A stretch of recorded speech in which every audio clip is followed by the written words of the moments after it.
Ferme les yeux une seconde, juste une seconde. Sens le poids de ton corps sur ta chaise, sur ton canapé, sur le sol. Sens la chaleur de tes pieds, la pesanteur de tes mains. Tu es là, tu es présent. Et pourtant, quelque chose en toi tourne à plein régime. Le monde va vite, trop vite.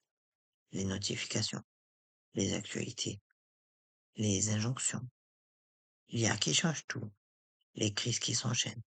Et toi, quelque chose part au milieu de ce torrent. Tu essaies de garder la tête hors de l'eau. Mais garder la tête hors de l'eau, ce n'est pas assez. Non. Je vais t'enseigner aujourd'hui, c'est comment plonger tes racines si profondément dans la terre que même la tempête ne peut pas t'emporter. Bienvenue, je suis Anthony et cette vidéo va t'accompagner dans un voyage que peu ose faire, celui du retour en soi. Nous allons explorer ensemble les techniques d'ancrage les plus avancées des traditions ésotériques, de la magie des chakras à la sorcellerie des éléments, en passant par la cabale énergétique et la médecine des chamans.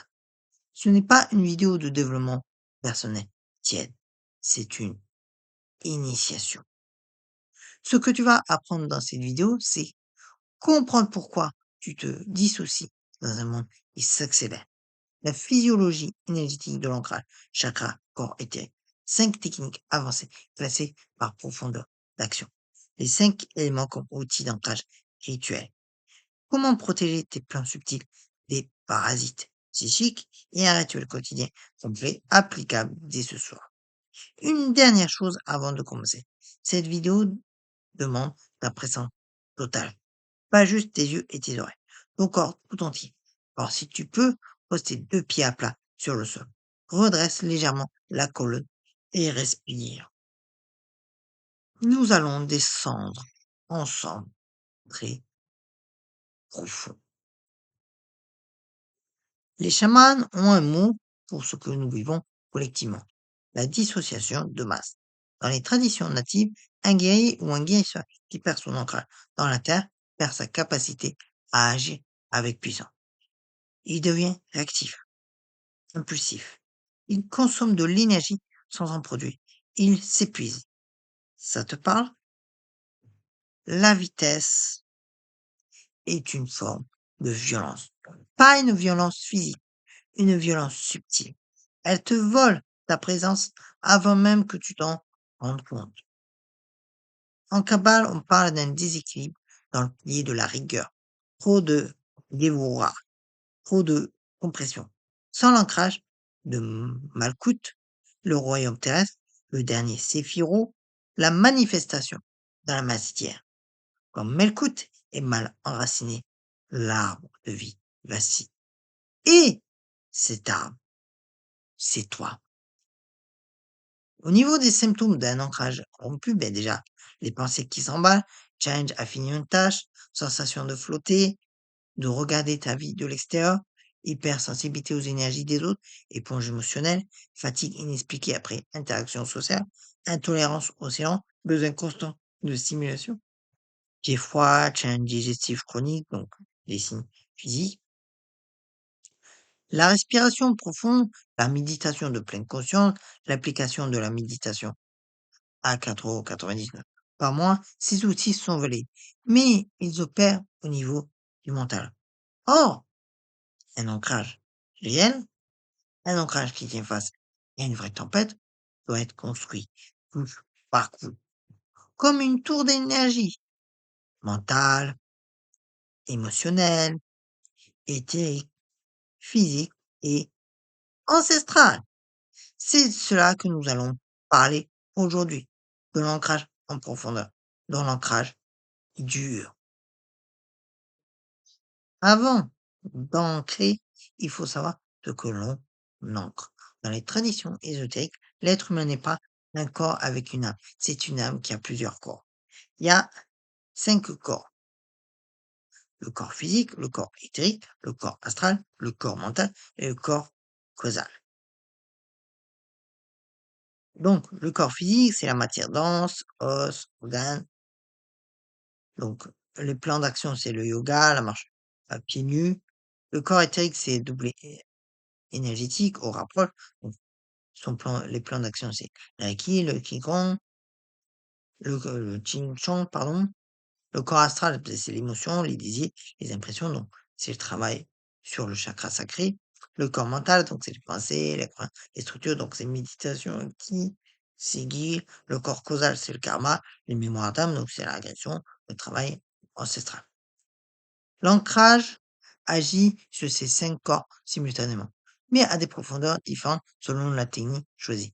C'est pour ça que nous allons aller du plus physique au plus subtil en construisant un véritable édifice de lumière enraciné. Mais d'abord, comprenons la mécanique. Muladhara, eh bien, dans le système tantrique des chakras, c'est le premier chakra. Mais premier ne signifie pas inférieur, il signifie fondamental. Muladhara est situé au niveau du périnée, à la base de la colonne vertébrale. Son nom en sanskrit signifie soutien de la racine. Sa couleur est le rouge au sang. Son élément est la terre. Son mantra est la... Quand Muladhara est équilibré, tu te sens en sécurité, incarné, confiant. Tu as les pieds dans la réalité, mais la tête dans les étoiles. Quand il est déséquilibré, tu sais déjà à quoi ça ressemble. Donc, en gros, tu es bien enraciné quand tu es équilibré, mais quand tu es déséquilibré, bah, au niveau du chakra, bien entendu, bah, tu es, clairement dans le lui. Donc, mais je vais donner quand même un peu plus de signes euh, montrent que Muladhara est en déséquilibre. Déjà, peur chronique sans objet précis.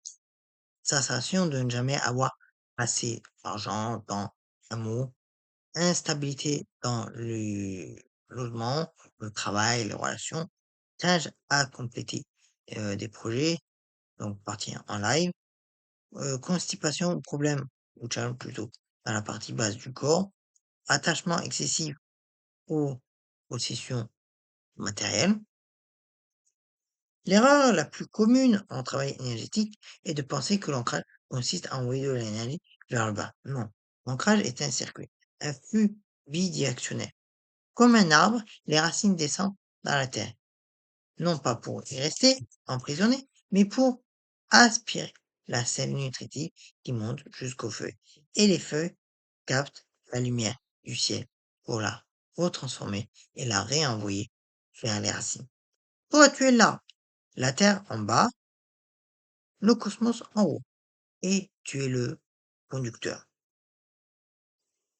Le circuit complet d'un ancrage puissant, c'est bien déjà, tu ouvres un canal descendant depuis la couronne, ça sera rare. L'énergie céleste, du coup, traverse la colonne et atteint Muladhara. Tu envoies des racines énergétiques dans la terre renvoie une énergie lente, dense, nourrissante. Cette énergie théorique remonte et équilibre tout le système. L'excès s'écoule dans la Terre comme dans un paratonnerre. Le corps éthérique est la première couche de ton aura. Il double ton corps physique de quelques centimètres. C'est à ce niveau que se jouent les fuites d'énergie.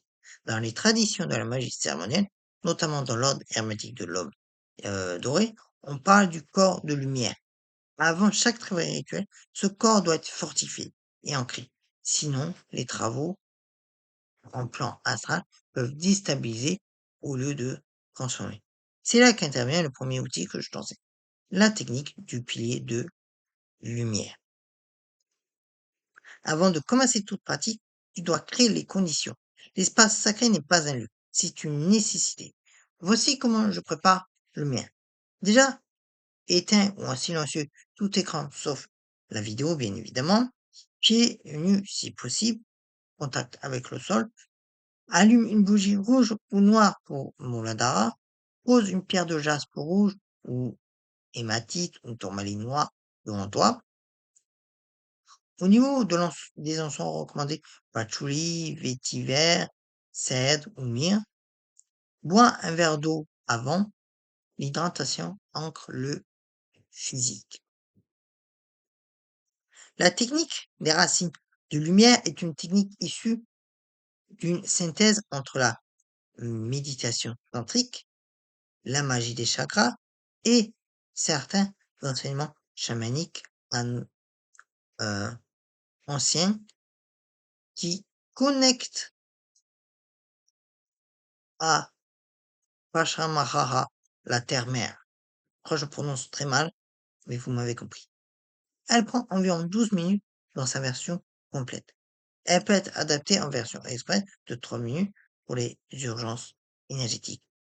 Je vais te guider pas à pas. Si tu veux pratiquer maintenant, prends la position. Donc, en premier, que tu dois faire, qui est le plus important, c'est assis-toi ou debout, colonne droite, pied bien à plat sur le sol, 3 respirations profondes.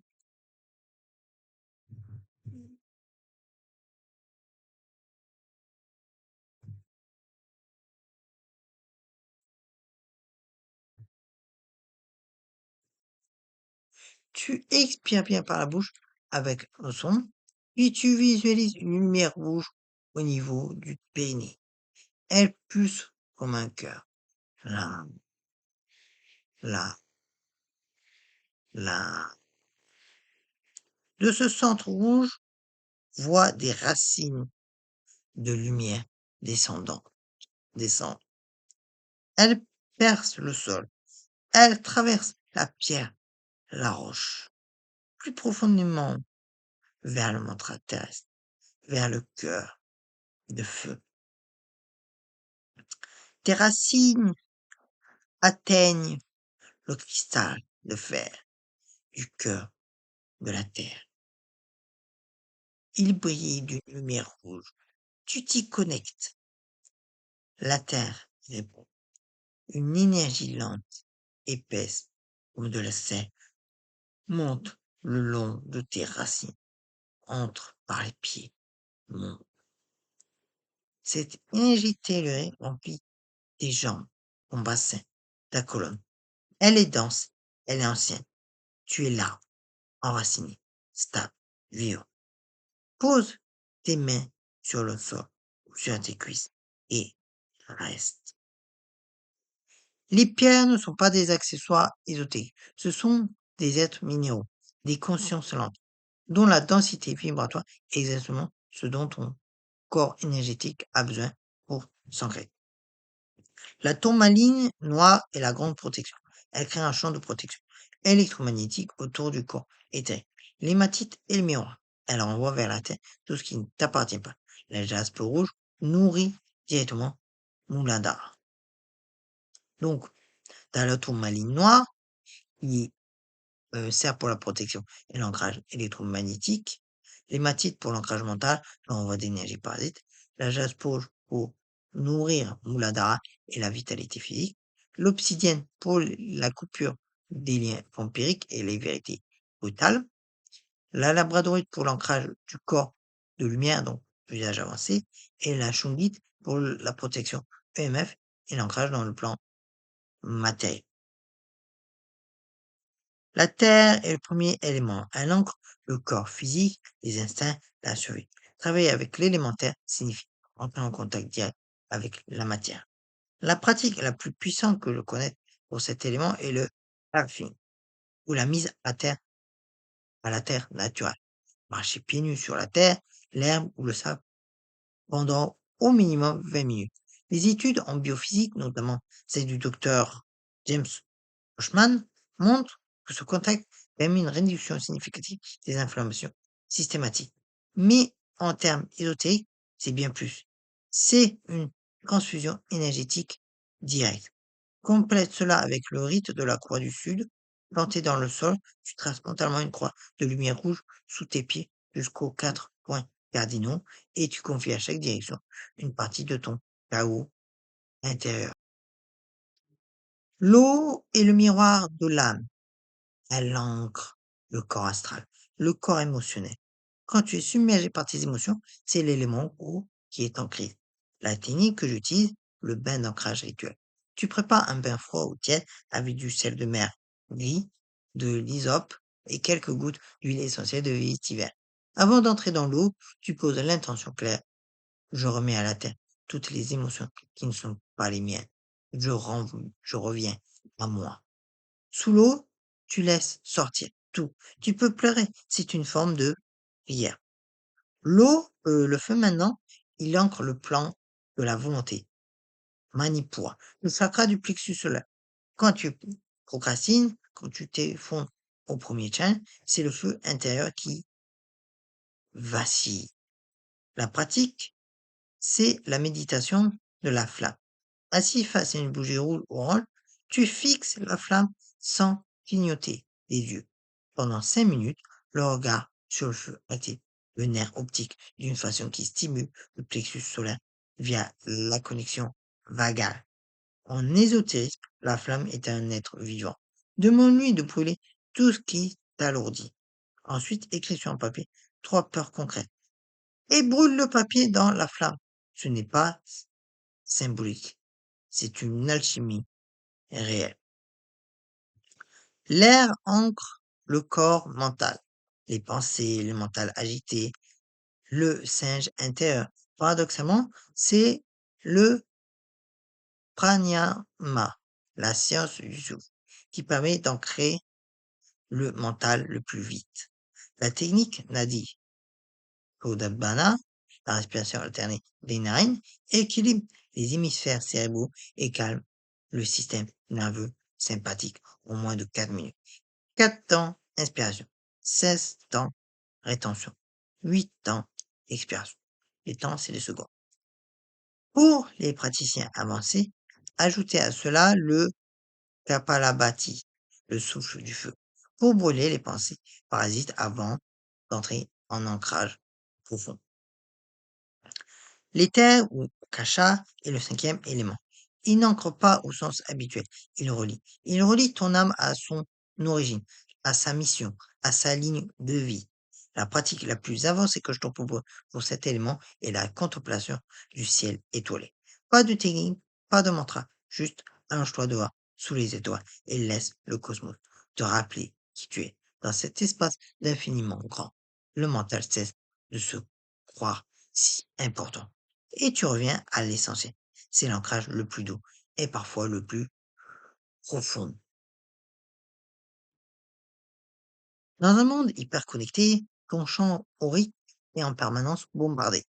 Émotions des autres, pensées collectives, énergie résiduelle des lieux, ont de base des conflits médiatiques. La plupart des gens ressentent cela sans savoir le nommer. Ils appellent ça la fatigue, l'anxiété, l'irritabilité. Mais ce sont souvent des émotions empruntées, pas les leurs. Un praticien ésotérique confirmé développe ce que les anciens appellent le discernement des esprits, la capacité à distinguer ce qui vient de soi et ce qui vient de l'extérieur. L'hématite, pierre de fer, est naturellement réfléchissante. Sur le plan subtil, elle fonctionne comme un miroir magique.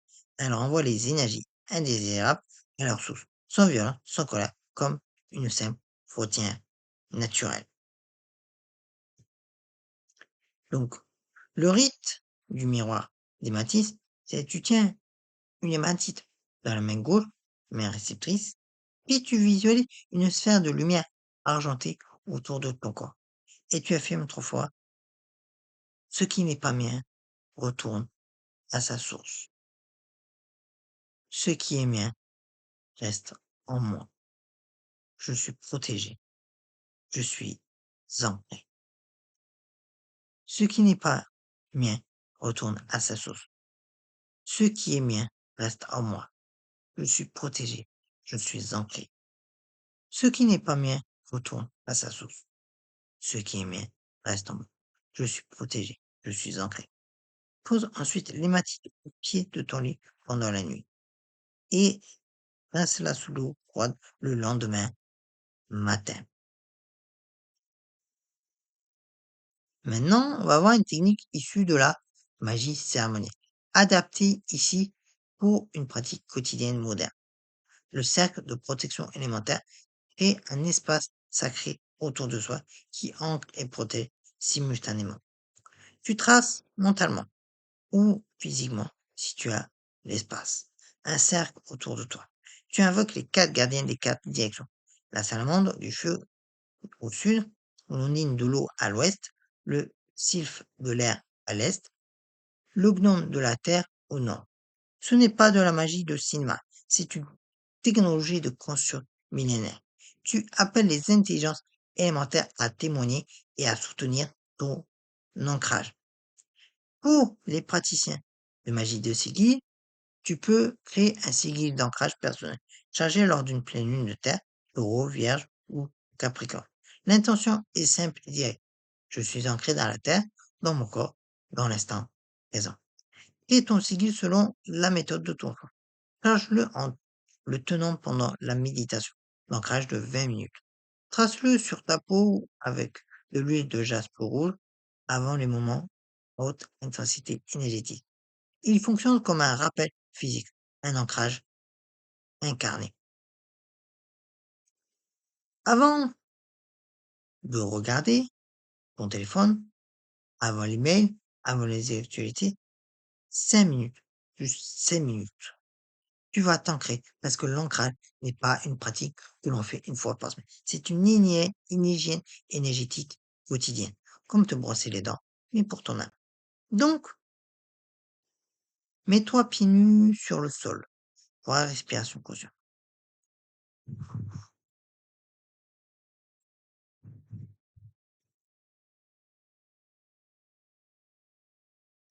Utilise ensuite la technique des racines de lumière version espèce. Tu renvoies tes racines au cœur de la Terre. 60 secondes suffit. Puis tu affirmes ton intention du jour. Une seule phrase. Par exemple, aujourd'hui je reste ancré quoi qu'il arrive. Et après, tu bois un verre d'eau en conscient, lentement. Le milieu de journée est souvent le moment où l'ancrage se rompt. Les, les réunions, les interactions, les décisions, tout cela fait monter l'énergie vers l'eau. Le mental s'emballe, le corps est oublié. La technique de midi, ancrage en 4, 7, 8, 4 temps d'inspiration, 5 temps de rétention, 8 temps d'expiration, 3 cycles. Posez vos deux mains sur votre ventre et revenez dans le bas du corps. Si tu peux, fais une pause de 10 minutes dehors, pieds sur l'air ou la terre nue. C'est le luxe ultime dans une journée moderne. Offre-toi ce luxe. Le soir, avant de dormir, est le moment le plus important. Ce que tu vas rencontrer pendant ton sommeil dépend de l'état dans lequel tu entres dans le sommeil. Donc, fais un bain de pied dans l'eau salée, froide ou tiède. Et en visualisant tout ce qui t'appartient pas s'écoule dans l'eau. Et rinçage final égale libération. Ensuite, le journal des trois ancrages du jour. Un moment où tu t'es senti ancré, une émotion que tu as remise à la terre et une chose concrète pour laquelle tu es reconnaissante. Pose ta pierre ensuite d'ancrage sur ton chakra racine, le PID, et 30 respirations lentes. Laisse le poids de la pierre ancrée. Et puis tu clôtures en disant, je remets cette journée à la terre. Je me repose. Je suis en sécurité. Parce que malgré tous les outils, il y aura des jours de tempête, des jours où tout s'effondre, des journées où le sol tremble sous tes pieds. Pendant ces jours, j'ai un protocole d'urgence, simple, brutal, efficace. Donc, tu poses tes deux paumes à plat sur le sol ou sur le mur, sans la froideur ou la chaleur, et reste 60 secondes. Et dis à voix haute, lentement, je suis là. Mes pieds sont sur la terre. Mon corps est réel. Je suis en sécurité maintenant. Puis nomme 5 choses que tu vois, 4 que tu touches, 3 que tu entends, 2 que tu sens, une que tu goûtes. Puis bois de l'eau lentement. L'eau égale retour au corps. Et si possible, sors. pieds nus 5 minutes minimum. Tu es arrivé jusqu'ici et je veux que tu saches que ce n'est pas anodin. Reste prudent d'exploration isolée. C'est déjà un acte d'ancrage. Tu as choisi de ralentir dans un monde qui accélère. Tu as choisi d'aller vers le dedans plutôt que le dehors. C'est le début de tout.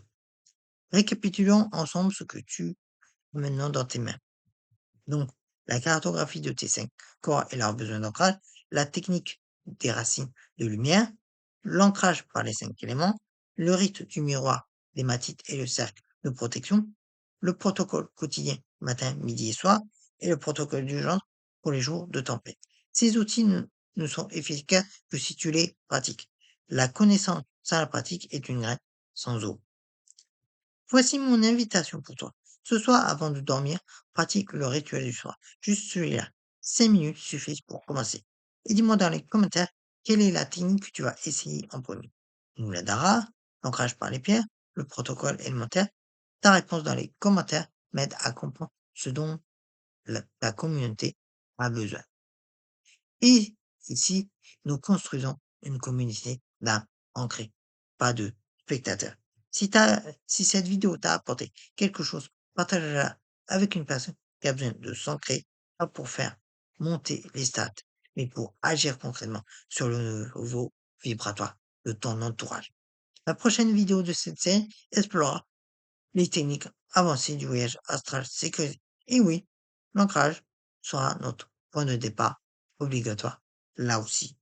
Abonne-toi si tu veux continuer ce voyage et active la cloche, non pas par réflexe euh, consumériste, mais parce que nous avons encore beaucoup de chemin à parcourir ensemble.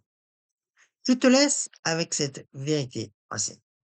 Tant que tes racines sont profondes, tu n'as pas à craindre les tempêtes.